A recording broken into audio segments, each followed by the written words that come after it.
اور اپنی اولاد کو مفلسی کے خوف سے قتل نہ کرنا، کیونکہ ان کو اور تم کو ہم ہی رزق دیتے ہیں۔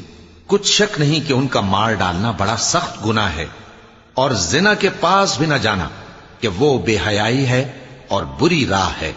اور جس جاندار کا مارنا اللہ نے حرام کیا ہے اسے قتل نہ کرنا مگر جائز طور پر، یعنی بفتوائے شریعت۔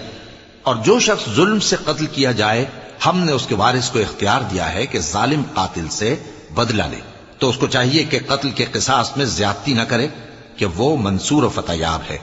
اور یتیم کے مال کے پاس بھی نہ پھٹکنا مگر ایسے طریق سے کہ بہت بہتر ہو، یہاں تک کہ وہ جوانی کو پہنچ جائے۔ اور عہد کو پورا کرو کہ عہد کے بارے میں ضرور پرسش ہوگی۔ اور جب کوئی چیز ناپ کر دینے لگو تو پیمانہ پورا بھرا کرو، اور جب تول کر دو تو ترازو سیدھی رکھ کر تولا کرو۔ یہ بہت اچھی بات